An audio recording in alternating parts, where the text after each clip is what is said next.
Wonderful. Well, thank you everyone for tuning in to the August edition of the Polkadot Community Call. As always, we have a wonderful agenda for you here today. We have Raul joining us to give an overview of all the Polkadot and Kusama governance updates. We have Ziga joining us from OriginTrail to talk about their DKG, which is ready to be integrated with all other EMV compatible. Is it actually EMV or should it be EVM? It's EVM. Okay. The second I said that, I was like, what am I saying? Is there a new virtual machine that I don't know about? Yeah, perhaps the French way might be EMV. I don't know if EMV. we have any French here. Or it's like Latin. Yes, okay. That was a quiz, everyone. You did well. And their knowledge assets will be shareable across all blockchains. We have TeddyDAO joining us here today to talk about how they recently crossed 10K for their charity mark. Congratulations there. OnFinality is joining us today to also talk about their equitable assets to the ecosystem with universal RPC support for the Polkadot parachains. Litentry is joining us today to talk about how they recently launched their identity hub with support for both substrate and EVM networks, not EMV. And we have SubSocial joining us today to talk about creator staking. We have Peaq joining us today to talk about how they are powering the future of mobility with live demo at IAA Mobility in September, involving companies like Bosch, Denso, and other top names. We have Moonbeam joining us today to talk about their recently launched routed liquidity. And we have Astar joining us today to give updates from everything from their Fireblocks integration to their Unstoppable Community Grants accomplishments, and a reminder for Token 2049 that is coming up soon. So without further ado, I will hand it over to Raul. Hi everyone, I hope you can hear me okay. As usual, I'm here to give you a rundown of what I think are the most interesting governance proposals and treasury proposals in both Kusama and Polkadot. I will start with Kusama for both governance and treasury proposals, and then we will go to Polkadot network. On Kusama, I would like to start with two governance proposals that were very interesting this month. The first one was referendum 253. This referendum has been approved and about to be executed, I think, if not already nowish. The proposal performed a lease swap for Karura. What happened was that Akala Foundation had registered ParaID 2233 and won a parachain slot auction by bidding with the intention to use the new lease to renew Karura parachain lease. However, due to historical reasons and missing migrations, the ParaID 2233 was locked and it could only be managed via root track on Relay-Chain governance. This proposal performed a leaf swap between Karura, which is ParaID 2000, and ParaID 2233, which is the new one, via root, and it has been executed. Referendum 258, it's a very interesting one because it's part of the initialization work of a Polkadot Kusama bridge, and it's up for vote right now, so make sure you review and vote on the proposal. Proposal 258 on Kusama, register DOT on Asset Hub. Enacting this proposal will register the asset on the Kusama Asset Hub, and that will be a sufficient asset with a minimum balance of 0.01 DOT. As I told you before, this registration by governance is part of the initial work on the Polkadot Kusama bridge. So make sure you review and vote on that particular proposal. On the Treasury side, I want to highlight one particular proposal on Kusama, referendum 256. This is for Kusama RPC services by Dweller on Q3 2023. Dweller requests to cover costs for Q3 funding, covering the expenses of Q2, during which they serve over 300 million RPC requests for the Kusama, StateMine, and Westmint communities. These services were seamlessly provided using the decentralized bare metal infrastructure they have been working for in the past years. This proposal is right now up for vote. Make sure you leave your comments, your feedback, and vote. Let's move to Polkadot. On the governance side of things, as well as in the treasury, with OpenGov model already up and running on Polkadot, it has been quite a hectic month and a half. On the governance side, referendum 110, which is up for vote right now, aims to update parachain validation configuration. So what this referendum does is actually updates the parachain validation configuration in two ways. It changes the no-show slots from 2 to 3, and it removes the limit on the maximum number of parachain validators. For Polkadot, this means that all 297 validators will be able to participate on parachain consensus. You can review the technicalities and specification of the proposal on the post. Of course, all of this, if not already, it will be shared also on Twitter with the links for you to review and vote directly on Polkassembly, Polkadot.js, or any particular application that allows you to vote. So make sure you review it. This is referendum 110. Referendum 122, as part of the initial work for the Polkadot Kusama bridge as well, this registers Kusama or KSM token on the asset hub. Enacting this proposal will mean that the asset will be registered on the Polkadot asset hub, and it will be sufficient asset with a minimum balance as well of 0.01 Kusama. So make sure you check this as part of the initial work on the Polkadot Kusama bridge.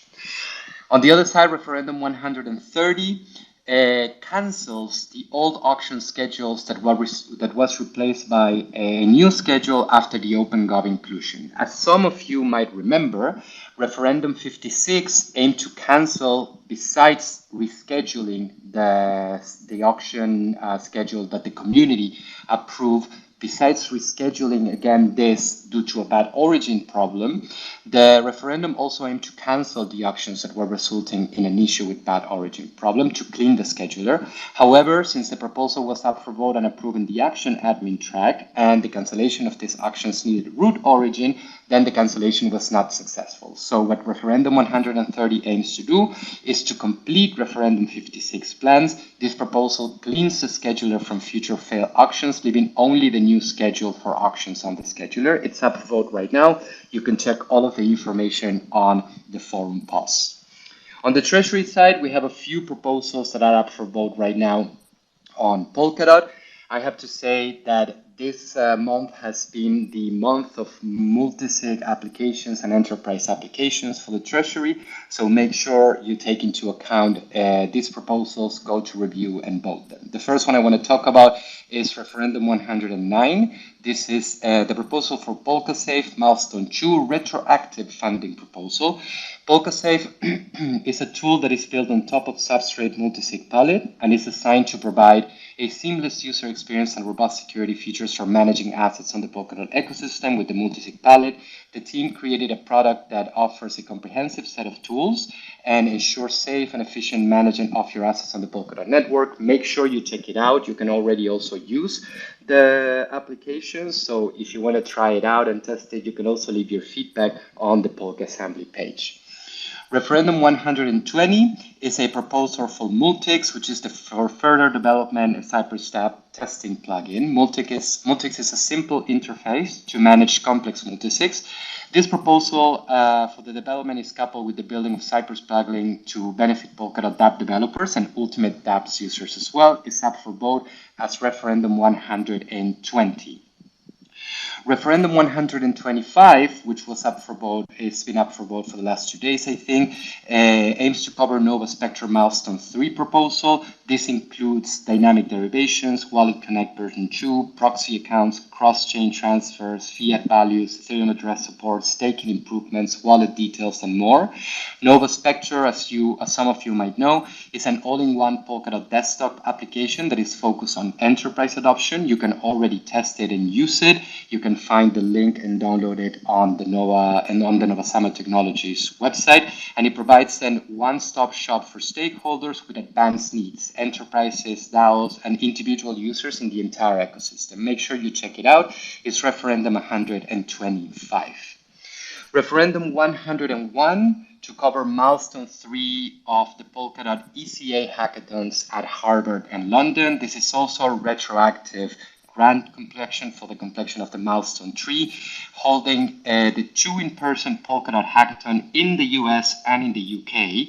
It aims to cover the completed event for the Polkadot community by ECA in Harvard and London.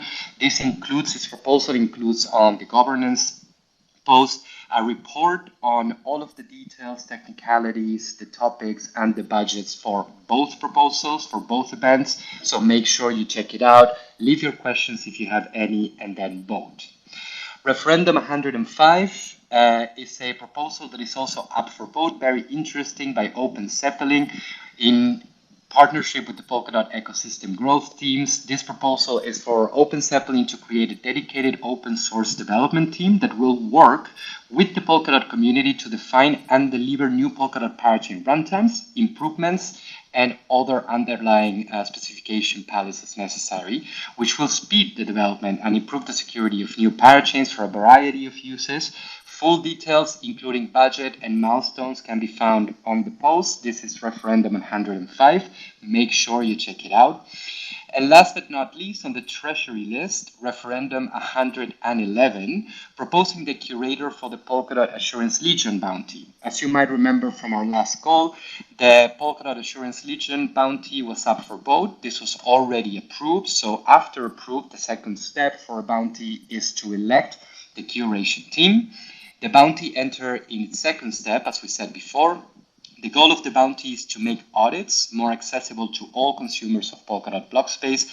By improving the auditing capabilities, the bounty aims not to only contribute to a greater level of security in the ecosystem, but also to help make the Polkadot ecosystem more attractive to new builders. Details about the curation team, the proposal process, what the application process will be, and what they suggest in this particular proposal can be found on the post.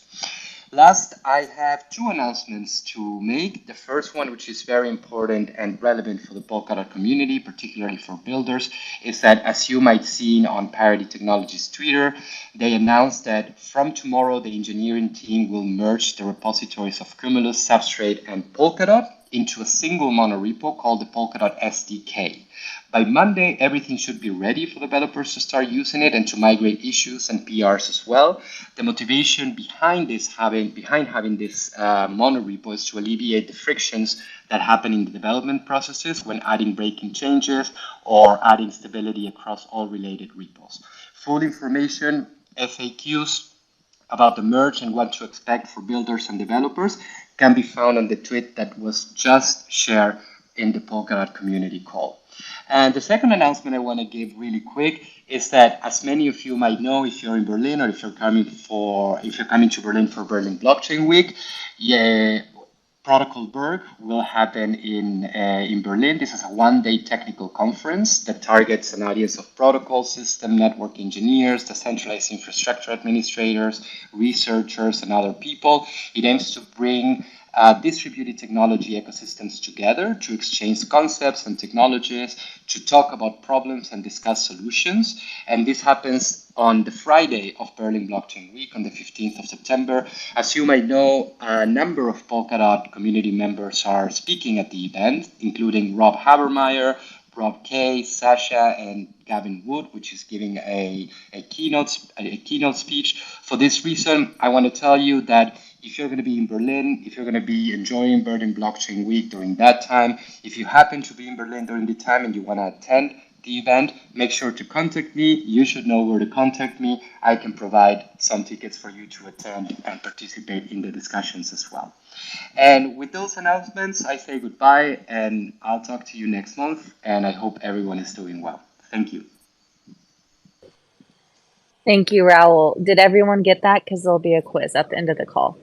No, I'm kidding. But if, like as Raul said, our handy dandy social media team is one step ahead, and they already tweeted out all the links Raul mentioned for the governance proposals and referenda. So you can just check that up there on the top if there is anything you want to hear more about. So up next, without further ado, we have Ziga from OriginTrail. Thank you very much for having me. It's a pleasure to be here amongst all of you. I'll be talking a little bit about OriginTrail missions to bring the decentralized knowledge graph to many other EVM compatible chains. And that, of course, also includes other parachains. But before going there, I would just like to point out a few developments within the OriginTrail ecosystem, which are very important to indicate, especially the growth of the OriginTrail within the Polkadot ecosystem. OriginTrail, as some of you know, has been around since approximately 2018 beginnings or late 2017. And since then, we have been well on board to bringing Web3 solutions into the enterprise sectors. And so far, we've been working with organizations such as British Standards Institution, which has brought OriginTrail to many companies that you may know, such as Walmart, Costco, JCPenney, for example. They're using it to exchange audit reports. And then life sciences and healthcare, for example. Just recently, we released a solution for AI-powered solution for improving medicine sustainability. So essentially, practitioners and patients would be able to ask anything about a medicine, counterindications, and so on and so forth, and all the reliable information would be enshrined in the decentralized knowledge graph. So the solution, we kind of coined a term called chat DKG, because what you essentially do, or organizations, like big organizations do, they would chat with the DKG using AI solutions, is a very convenient way of expanding the trusted knowledge base, which now is growing very, very quickly on Polkadot, on Parachain, and on top of it, the DKG. So as of recently, the growth has been pretty much staggering. We have expanded the assembly of knowledge assets living on the DKG on OriginTrail Parachain from 300,000 knowledge assets. So these are essentially you might understand them as knowledge NFTs to over 500,000 in just 1 month. And we plan to hit the target of 1 million knowledge asset in the next couple of months. Plenty of developments, of course, supporting that, such as new solutions coming out, some of them supporting enterprise sector. One such instance is a solution that has been supported by the Innovate UK. It's a government arm of the United Kingdom. And that solution is essentially catalyzing the adoption of electronic documents when it comes to international trade. So it builds on the work that we have already done with the British Standards Institution in the United States within the consortium called Supplier Compliance Audit Network. It's a consortium of companies such as Walmart, essentially the biggest retailers in the United States, exchanging audit reports, which also work with the Customs and Border Protection and exchanging information with them. So we took that solution and we applied it to a little bit more sophisticated environment in the United Kingdom, and all of that came in the same time as the King also signed off a bill that in the coming years also mandates all the importers and exporters of goods, actually of food, from and into the United Kingdom to exchange information in electronic form. So OriginTrail comes in very handy as a solution that supports such requirements. Another solution that we're also rolling out now on top of all the rest of the enterprise solutions is aimed towards equipping the electric vehicles producers with a digital product passport. And it's not a digital product passport, which would be a very of a simplistic nature. This version of the digital product passport actually allows both users of cars and producers to very quickly retrieve crucial information about even the batteries within the EVs that are outside, and they might need a recall or they might have to be scheduled for repair. So based on the DKG and also leveraging the AI solutions that we're now integrating to the OriginTrail, also the EV sector is becoming, if I may say so, a little bit smarter.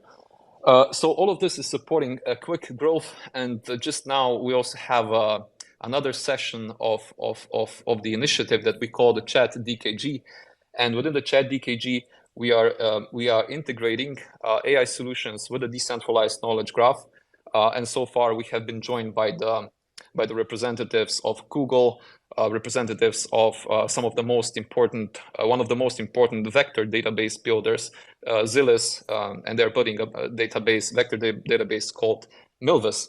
And all of those builders are bringing in very exciting AI applications on top of the DKG. So it's exciting to see the activity happening on OriginTrail parachain also, because OriginTrail parachain is right now kind of on Polkadot a monopolist in terms of assuming all the adoption footprint of the DKG. And it is intended to remain so, because all the innovation will first and foremost happen on the OT parachain. And all the traffic right now, all the activity, and OT parachain being one of the most used parachains, all of the activities actually, 100% of the activity actually comes just from the enterprise usage. And exciting developments for the OT parachain in this month is also, making the token, so the OriginTrail parachain token, available on other chains. So right now we're working with the Moonbeam team to bring OTP to their chain, and then also to power Stella, a decentralized exchange with this token. So plenty of specific developments in that regard without going too much into details. And then another one, which is actually the reason why I'm coming here, which is bringing decentralized knowledge graph to other EVM compatible chains. Now, following the success of the DKG on OT parachain, we got quite a lot of calls from other EVM compatible chains that they would also like to bring knowledge base along with the DKG to their chains. So right now we have an RFC open through which any EVM compatible chain can apply for the integration of the DKG. And so far we've already started. Actually, we got into the phase where we're achieving the threshold of token bridged to the first EVM compatible chain, which is kind of outside of Polkadot Gnosis, and they are already together with us building some chain specific applications that are going to be churning new kind of breed of knowledge assets on their chain. Why is this also important for Polkadot ecosystem? It's important because Polkadot essentially is a very interoperable project aiming towards achieving network effects, and OriginTrail, we believe that we can stitch together the knowledge, trusted knowledge existing within the Polkadot ecosystem and also outside, and bring in not just Web3 enthusiasts, but actually the mainstream users, which might get to know crypto a little bit better by being able to access reliable knowledge sources. So plenty of exciting developments. What's coming in the future? We are also attending the token 2049 event in Singapore, so I'll be happy to meet you there. And also we are organizing an event in Ljubljana, Slovenia, 9th of October. So those of you who can join us, it'd be awesome to see you here. And we're also going to be joined by our advisor, Dr. Bob Metcalf. And it's not a coincidence that Dr. Bob Metcalf, he's also a formulator of a law of network effects. And it's exciting because we're transitioning from the Turing phase, and he's also the Turing Award, not just nominee, but actually he received the reward a few months ago. And we actually named the next development phase for OriginTrail after him. So it's called Metcalf phase, and he's going to be opening up the decentralized knowledge graph conference. So I'll be happy to be welcoming you there. Plenty of exciting developments within August already. And thank you very much for having me, and looking forward to the next Polkadot community call. Wonderful. Thank you, Ziga. Yeah, you guys should definitely check it out if you are in town October 9th. And also, if you are at Token 2049, several teams on this call will be there, as well as Polkadot. So definitely make sure to check all of them out. Up next, we have TeddyDAO. GM, can everyone hear me okay? All right. Hey, thanks so much. This is Ryan, aka the Funky One, and I'm the head Teddy of TeddyDAO. I see a lot of friendly faces in the audience, so just want to start off by giving a brief overview of TeddyDAO if you haven't really heard of what we're trying to do. This is the first Lucky Friday NFT project, and we wanted to do something really special in the Polkadot ecosystem by rolling out a project that was really going to foster social good. So this has been a year long in the making, actually a little bit more than that now. We are partnered with Just Giving, which is the second biggest online donation platform in the world that has access to over 450,000 charities. Currently, we are in our alpha test version where we've been just kind of have a curated list of the top 200 charities in the US, top 200 charities in the UK and the EU. And in our first 56 days, we had great news. We actually got past $10,000 in donations. And what makes TeddyDAO very unique is that we don't take any kind of cut or anything like that. There's a 1.9% fee that Just Giving takes to help with their processing and administer their network, but they are a nonprofit themselves. And then the bulk of your charitable giving goes to the charity of your choice. So each day a new Teddy is minted. And if you haven't seen this, it's pretty neat. You can go onto our website at teddydao.org and check it out. And every day as one bear gets minted, there's a gamification aspect where people donate Glimmer, and they can kind of outbid each other. And each time they make a bid, they can choose the charity of their choice. So it's allowing a lot of flexibility for each individual donor to kind of pick which charity they want to support. And then it's doing something to give back to society and to foster that social good. There's no other project out there in the whole Web3 space that is doing something sustainable for charity. And we felt that this was an important initiative to roll out, especially here in the Polkadot ecosystem. This is our home base. We are big fans of interoperability, and we knew that it had to be here in our ecosystem, in our backyard. And so we wanted to kind of share that big news. We're averaging about $178 per donation so far each day. We're getting very close to $11,000 now, a few days later. And once we get to the beta rollout, Just Giving had given us once we get to this $10,000 mark, we're going to circle back with Just Giving, and they're going to in turn notify the rest of their network. Right now, it's just a small group of people who know about what we're doing. But once they roll it out and tell their entire network of charities, we hope to do things like have Twitter Spaces, or X Spaces, I should say, that highlight some of the charities and what they're trying to do. And then we're also trying to be an education platform and bring people into the Polkadot ecosystem. We have partnerships with, the Kusumerian and Talisman. So they created these great little videos that are tutorials for people who are complete novices. For instance, like my mom is going to be visiting in November. She is 74 years old. I'm going to have her get a Teddy. Because we want to educate people about blockchain and show them, especially when it comes to NFTs, because we all see the headlines. We saw people constantly just say, oh, it's all a Ponzi, it's a scam, and everything else. And we want to push back against that narrative and show that you can do something good. And you can teach people about NFTs and blockchain technology in the Polkadot ecosystem without having to speculate. It doesn't require anything. It's not like you're putting your capital at risk. You're going to make a donation anyhow. And we're hoping to lure in Web2 traditional donors, especially corporations that do one-for-one matching, so that we can further augment the actual donations being made. And we also hope that very soon we have a forthcoming treasury proposal for the Polkadot ecosystem and for the token holders to consider as a DAO, that maybe we should be doing, just like we talk about corporate social responsibility in the Web2 world, perhaps it's time for a DAO social responsibility. And this would be a great opportunity to showcase how Polkadot is different as an ecosystem, how we care, and how we're pulling together to really just show that there's something good happening here, especially in the midst of a bear market, or should I say a teddy bear market. But anyhow, there's a lot of good things happening right now. And so hopefully people will support us on this treasury proposal. With the beta release, we're going to have customized bears. And really, if there's a call to action today, I encourage, if you're not following the Twitter handle, please follow us.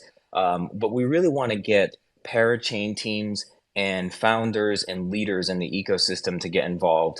It would be great. Like Lucky Friday currently has the all-time high donation, which was about just shy of $1,200 USD. And now we have that particular teddy bear because it's holding a clover on our website. So if you go to luckyfriday.io, you can see the teddy. And we envision TeddyDAO becoming sort of the Web3 standard for charitable giving. And if people in the ecosystem start by sort of flexing, if you will, the TeddyDAO, their bear that maybe they own, like StellaSwap already has a bear. Speaking of other ecosystem leaders, I don't know if he's in here, but Dakota the founder of Invart. He already is a Teddy holder. So we're starting to see people come out and take a great interest in this. We have a couple people from Ethereum who have already owned Teddies. Some friends from the Cosmos ecosystem already own Teddy. So we're starting to see it penetrate into all of Web3, but it will always be sort of make its home in Polkadot. And that's going to always be a central part of our message. So if parachain teams, founders want to get involved, you can please DM me, or you can ping me in your Discord. I would love to have anybody in here give us a follow and just keep up with what we're doing, because we really want to showcase how TeddyDAO is doing good, and in particular co-market that with Polkadot, so we can demonstrate just the unique proposition that not only the technology has here in Polkadot, but our community as being a special place too. Thanks so much. Thank you. Yes, if you take anything away from the Funky Ones talk, it is that in this teddy bear market, give the gift of Teddy. And also, fun fact I just learned is the Funky One and I, both of our mothers are the same age. If they are the same mother, that's TBD, but they were born in the same year. What a coinkydink.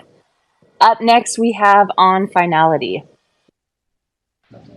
Thank you. Thank you very much for your time today. It's a pleasure to talk to everyone here. I hope everyone can hear me loud and clear. OnFinality, for those that don't know, we keep kind of a low profile, is one of the biggest RPC providers serving Polkadot and other ecosystems. We've worked behind the scenes for many years, trying to provide reliable, stable RPC services that power many of the applications that participants in this ecosystem use on a daily basis. If we're doing our job right, you won't know that we exist. But I really wanted to share today on this call some news that we're working on since last month. For those that follow governance, last month we were awarded a proposal to provide universal and equitable support for all Polkadot parachains. Now, we believe in Polkadot that the sum of its parts, or the whole of Polkadot, is greater than the sum of its parts. And what that means is that Polkadot really benefits from the network effects.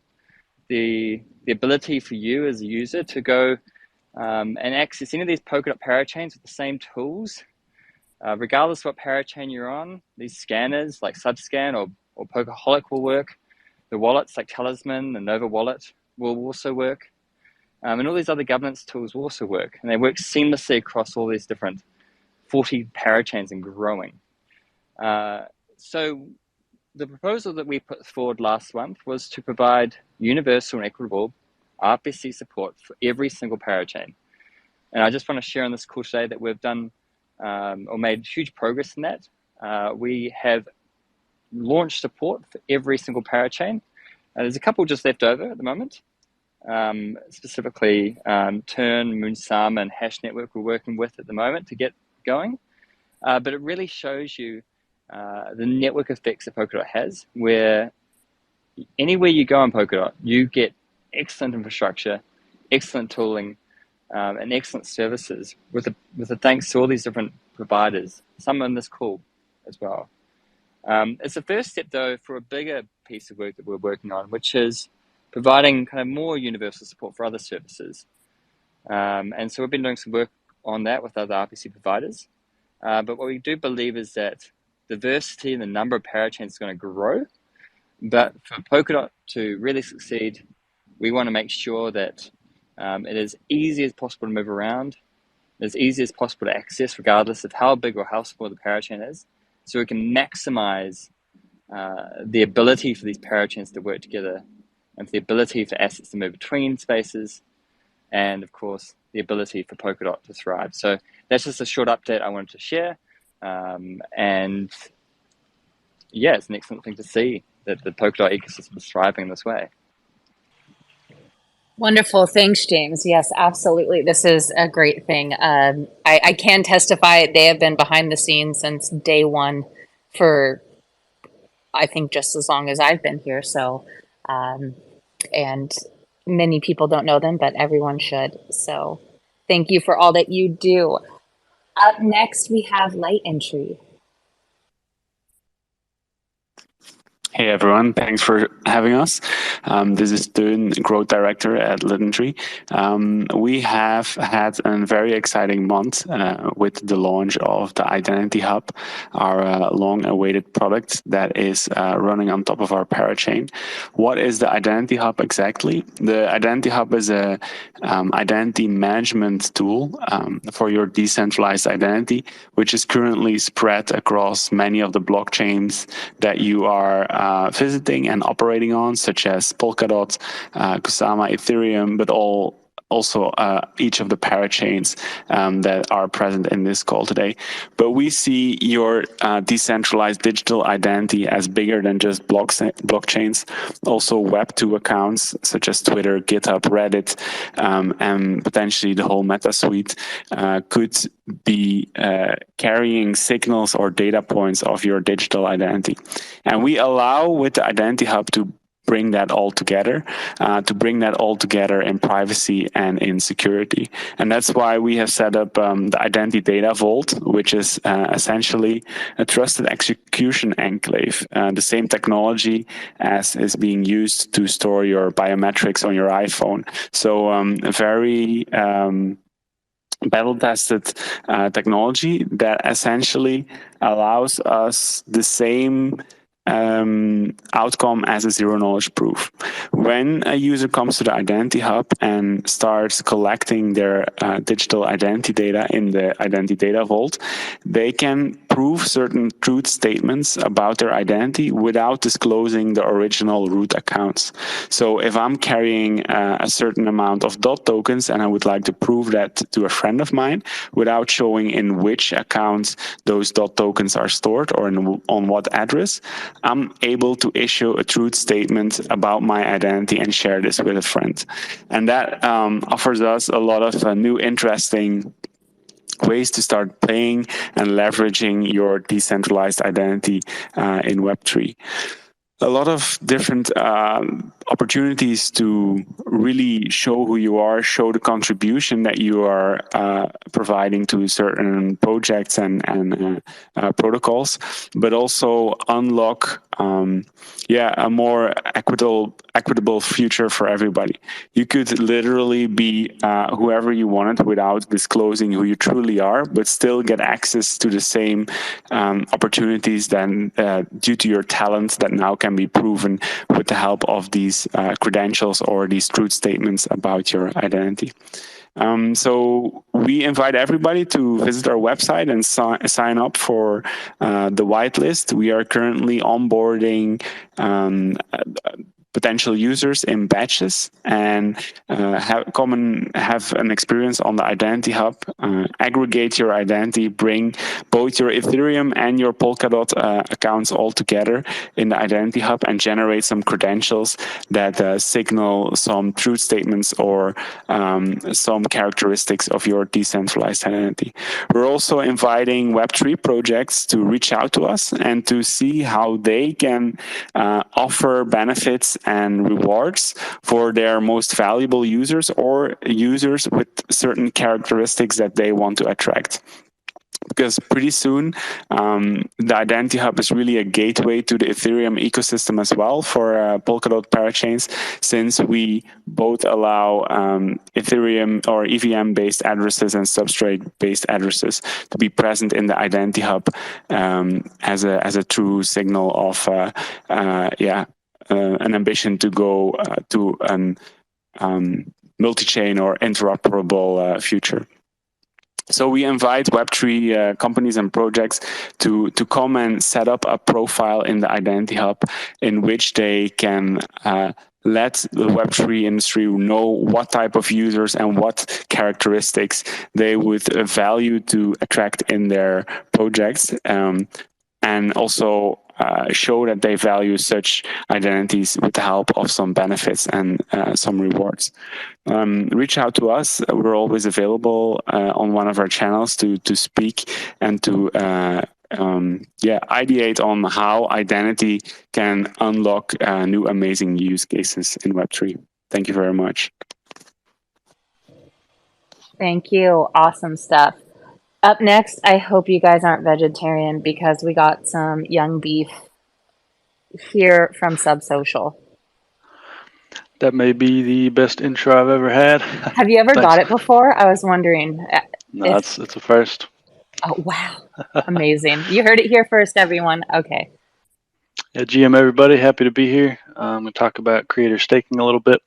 So creator staking is not out yet, but the last update I've gotten is that the code is in review and the UI is almost done, so it should be out quite soon. I'm pretty excited. So a little bit of background. Parachains don't actually need staking, but we wanted to have some form of staking.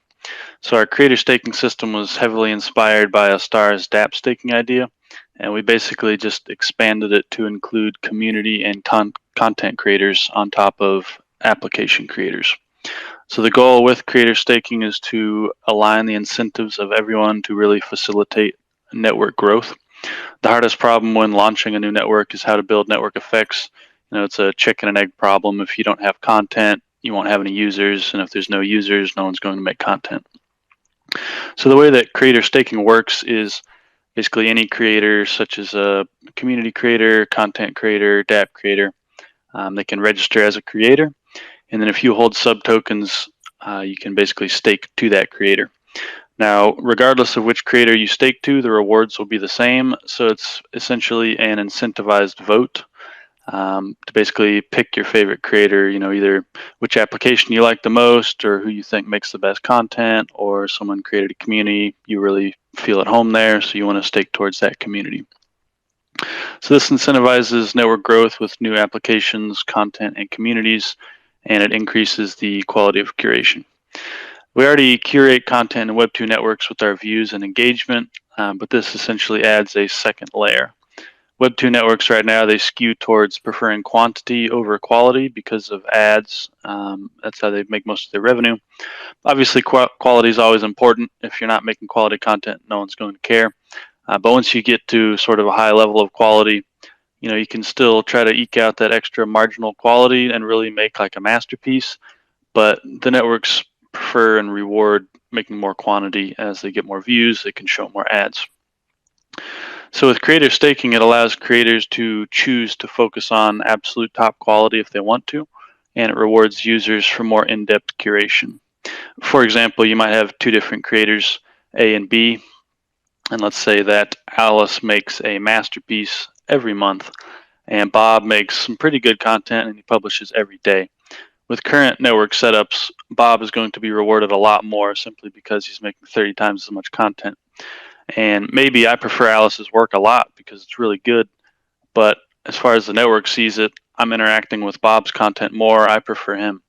But with creator staking, I can interact with Bob more because he has more content, but I can stake towards Alice to signal to the network that, hey, this creator is very valuable and we need to reward her. So in this instance, the incentives are aligned for basically every party here towards creating a larger and a higher quality network full of content, which benefits everyone. And also, while I'm up here really quickly, we are looking at enabling token transfers pretty soon. It's just waiting on two things. One is opening an HRMP channel with Moonbeam. We have a proposal up for that. It's in the confirmation period right now, so that channel should be open very soon. And are also waiting on creator staking, which, as I mentioned, is almost done. So we're really excited to get creator staking out into the wild and see how it performs. Looking forward to that, and we'll see you all on chain. Wonderful. We will see you all on and off chain. Up next, we have Peaq. Yeah, hello. Hi, my name is Jonathan. I work as a technical business analyst at EOT Labs, working on the Peaq network. I want to present today the MoveID Consortium and what we're doing at the IAA. So in German, that's the Internationale Autoausstellung, which is the international auto show, one of the biggest mobility shows in Europe. And in the consortium that I work in, we work with Bosch, Denso, Airbus, Continental, and others on bringing Tesla and Jaguar onto the Peaq network. So the consortium itself is a mixture of the big companies, Web3 startups like us, and universities that are bringing hardware to the Web3 ready hardware to the cars. And in September, on 6th till 8th, I happily invite everyone to Munich, Germany, to come and test a Tesla and a Jaguar running on Peaq, and then Cosmos also on the Polkadot ecosystem, but then also with the Fetch AI micro agent framework that we're using to see them run on both networks, while facilitating the use case of charging electric vehicles, which will be also powered by Charge, running on Peaq, as I said. And yeah, for the overall MoveID consortium, there will be, as I said, also the other players. Bosch will facilitate all of that. Yeah, and I think overall we are there in the project. We are working on creating real world use cases such as charging, but then actually getting into the depth of how do we make the legacy systems of cars work with Web3 technologies. So meaning how do we connect how do we get the data from the vehicles and then connect it to chains like us, to the Peaq network. And all of that we're doing in the project via self-sovereign identities. So at the IAA, you will be able to use a mobile app and then exchange, present your verified credential that will then exchange Peaq tokens from fiat money to Peaq automatically, and I would say always in a very Web2 manner or user experience manner. So people can actually experience where we're heading into the future, where token and fiat swap is happening automatically. Your verified credential is presented to the infrastructure that is working with a 5G connection between the Jaguar and Tesla electric vehicle, which then allows you to enter, charge. So all of that is very exciting for us, but also for the consortium, as it shows our big goal of the MoveID consortium to use the Gaia-X frameworks to show the credential exchange and presentation of identities of cars, but also people itself, to enable the data economy within Europe. So maybe a little more information on the Gaia-X initiative. It's a publicly funded initiative from the EU, going via the Ministry of Germany, and giving public funding to us, but also to the other 17 companies that are working with us in the project. And there we're working on the future of mobility infrastructure, powering Web3 technologies such as the Peaq network. But there we're also working on interoperability, so interchain interaction, as I said, with via the Fetch agent framework, connecting the Polkadot and the Cosmos ecosystem within all of the solution that we're creating with our partners. So yeah, you can find me there in person in Munich, as I said, on the 6th till 8th of September. So yeah, coming up, and this is a big milestone for us. Because things are getting real. We actually connected a Alphen charging station to our network, going through all the layers that exist, not just exchanging tokens, but actually going from the blockchain interaction to the car, to the Raspberry Pi, and then accessing the charging functionalities. All of that locked in to our blockchain, the Peaq network. And yeah, I would be happy to see some of the people of the community joining us there. You can all find more about that on our Twitter. There you can also book a slot for yourself and experience all of it. And yeah, I'm really looking forward to seeing you all there. Wonderful, thank you. I don't think, I think the theme of this community call is Polkadot is at every event next month. So if you leave your house, expect to see Polkadot, because between our parachains and us, we are everywhere the month of September to October, from Korea Blockchain Week first, from the 3rd to the 5th. We have, as Peaq just mentioned, they'll be at IAA in Munich on September 6th to 8th. We have Token 2049. A few teams on the call will be there from the 10th to the 13th.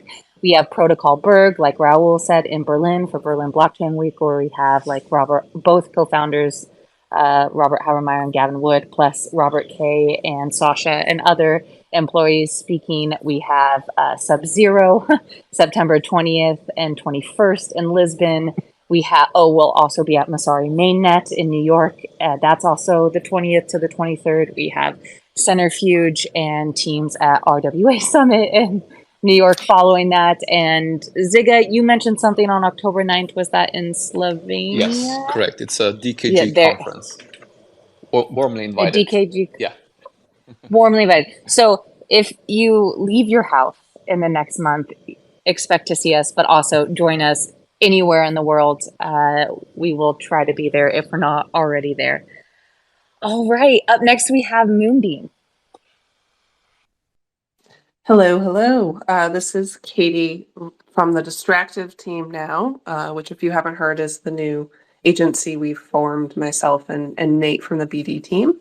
Still fully dedicated to Moonbeam and excited to share some news that Emily already mentioned earlier in the call, which is routed liquidity. So basically what this is a combination of XCM, which of course is available to us as a parachain on Polkadot, and also message passing external to Polkadot through Wormhole. And so what's happening here is now with one click, you can summon liquidity from an external chain through Moonbeam to a parachain. So the first team to roll this out last week was actually the Hydra team. Since they've launched the routed liquidity solution, we've had $1 million in transactions go through. And we've already had Interlay and a few other folks sign up to also sign on to this service. So it's great for parachains who now have the ability to, of course, summon liquidity into Polkadot, but also, they now have access to make their tokens available on other blockchains should they choose to do so.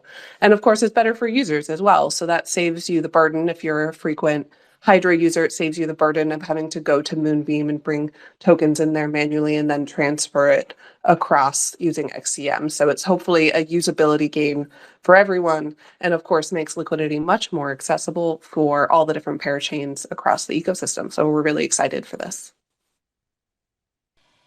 Wonderful. Is that it, Katie? I wanted to make sure I wasn't cutting you off. Yeah, that's it. Wonderful. Thank you, Katie. And Peaq, I don't know if I cut you off before I introduced Katie. Were you about to, during my event spiel? Was there more you wanted to say? Nah, just maybe like that it's going to be a great exchange or a change of just working in the home office or remotely, anywhere, just meeting up. As I said, either Munich and all the places that you just mentioned.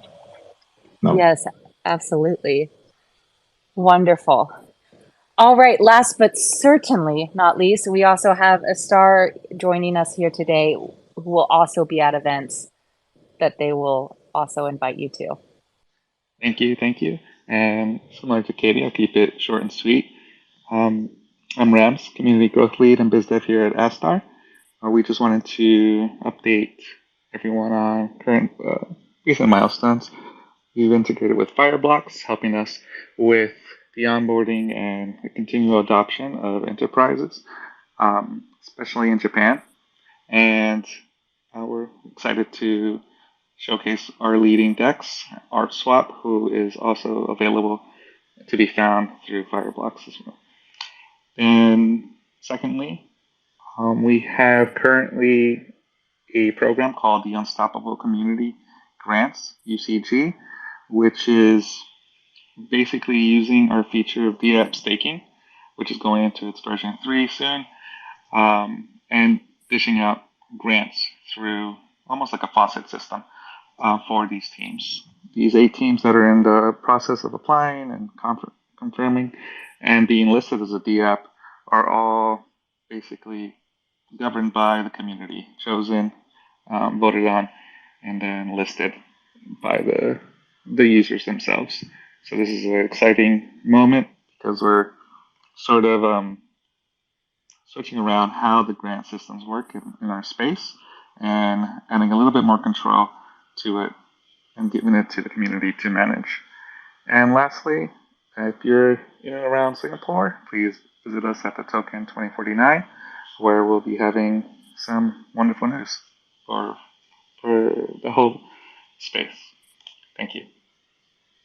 Thank you. Well, I think this is a first that we've finished before the hour with a solid 2 minutes. So congratulations to our speakers today. You all won block space.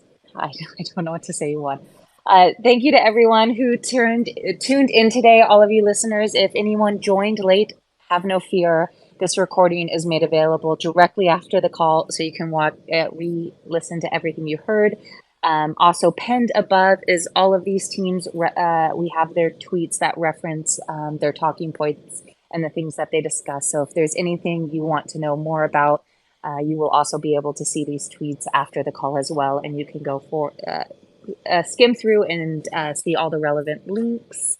And last but not least, I'd like to thank all of our speakers who took time out of their very busy schedules to be here for an hour and talk to you guys and listen to everyone else just for a few minutes of time to tell you guys all the cool things that they're doing. And that is Raul, that is Ziga from OriginTrail, that's Ryan from TeddyDAO, James from OnFinality, Toon from Litentry, Young Beef from SubSocial, Jonathan from Peaq, Katie from Moonbeam, but let's say kind of distractive, representing Moonbeam as a decentralized network, and Louise from Astar.